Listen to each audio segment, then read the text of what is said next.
আসসালামু আলাইকুম ভাই ও বন্ধুরা, দেখতে পাচ্ছেন আমি একটা ড্রোন ক্যামেরা কিনছি।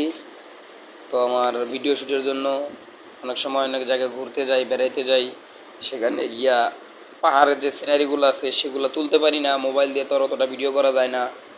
তো দেখতে পাচ্ছেন যে ভিডিও এটা তো আনবক্সিং করা হচ্ছে আপনাদের সামনে, দেখতে থাকেন। এর ভিতরে অনেক কিছু আছে, দেখতে পারবেন। তো এটা আপনাদের সামনে খুলবো, ফ্লাই করব, উড়িয়ে দেখাবো, এটার ক্যামেরার লুকটা দেখাবো কত সুন্দর। তো দেখতে পাচ্ছেন এখানে একটা ড্রোন আছে, দুইটা ডাবল ব্যাটারি আছে, একটা রিমোট আছে, একটা সেন্সর পাচ্ছেন। সেন্সরটা আলগা থাকে, লাগানো লাগে। তো এখানে দেখতে পাচ্ছেন চার্জার, এখানে চার্জার আছে, টাইপ সি চার্জার আছে, টাইপ ডি চার্জার আছে ব্যাটারির জন্য এবং রিমোটের জন্য। তো এখানে এক্সট্রা পাখা আছে, এক্সট্রা পাখাগুলো দেখাবো আপনাদের। এখানে দেখতে পাচ্ছেন এটা হচ্ছে রিমোট। তো রিমোটের লুকটা দেখাই।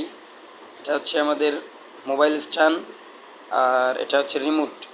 তো এটা পাওয়ার বাটন, এটা হোম বাটন। যখন ড্রোনটা অনেক দূরে চলে যাবে আপনাদের নাগালের বাইরে, তখন এটাতে চাপ দিলে হোম বাটনে চলে আসবে। এখানে জিপিএস সিগন্যাল আছে, ড্রোনটা যত দূরেই যাক আপনি রিমোট থেকে কন্ট্রোল করতে পারবেন। তো এখন দেখতে পাচ্ছেন রিমোটটা আমি চালু করলাম। এটা হচ্ছে অনেক কিছু শেখার আছে, অনেক কিছু জানার আছে। তো আমরা এটা থুই, এবার আমাদের ড্রোনটা দেখাই। তো এটা হচ্ছে আমাদের ড্রোন। এখানে পাচ্ছেন ফাইবার পাখা, পাখা আছে, এক্সট্রা পাখা আছে। এখানে এক্সট্রা পাখা পাবেন, এই যে এক্সট্রা পাখা আছে, একটা ছোট একটা স্ক্রু ড্রাইভার আছে। এটা অনেকের অনেক সময় অনেক কিছুর কাজে লাগে, মোবাইল খোলার কাজে লাগবে। তো এখানে দেখতে পাচ্ছেন। তো আমরা ড্রোনটা এখন দেখাবো। তো এখন দেখতে পাচ্ছেন আমি পাখাগুলো ছেড়িয়ে নিয়েছি। এখন দেখা যাচ্ছে এবার ক্যামেরার লুকটা দেখাই আপনাদের। না, এইচডি ক্যামেরা পাবেন, ক্যামেরার লুকটা অনেক সুন্দর। এটা এইচডি ক্যামেরা, এটা রিমোটের মাধ্যমে আপনারা কন্ট্রোল করতে পারবেন। অবশ্যই ডাবল ক্যামেরা আছে। তো এখানে পাচ্ছেন সেন্সরের জন্য, সেন্সর এটা লাগাইলেও চলে, না লাগাইলেও চলে। তো এটা খুলবেন প্রথম,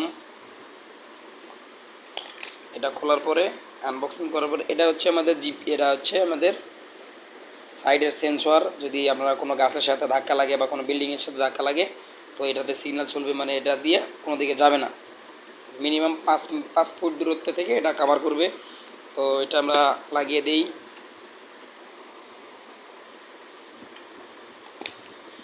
এটা দেখেন আমরা লাগিয়ে দিয়েছি। ড্রোনের লুকটা দেখেন। তো আমরা এখন ড্রোনটা চালু করব। কি একটা সাউন্ড দেয় দেখেন। এই যে ড্রোনটা চালু হয়ে গেছে। তো দেখতে পাচ্ছেন আপনাদের সামনে ড্রোনটা ফ্লাই করব। ড্রোনটা রাখলাম, আপনাদের সামনে ড্রোনটা ফ্লাই করব। তো দেখতে থাকেন। এই যে রিমোট বাটন চাপ দিলাম, রিমোট ওপেন হয়ে গেছে। তো এখানে প্রথম আরেকটা কাজ হচ্ছে কি, এখানে জিপিএস আছে। জিপিএসটা প্রথম ঘরের ভিতরে চালাইতে হলে বা বন্ধ কোনো জায়গায় চালাইতে হলে জিপিএসটা বন্ধ করতে হবে। আমরা জিপিএসটা বন্ধ করে নিলাম। তো এখন দেখেন এই যে ফ্লাই করবো আমরা, এই যে দেখতে পাচ্ছেন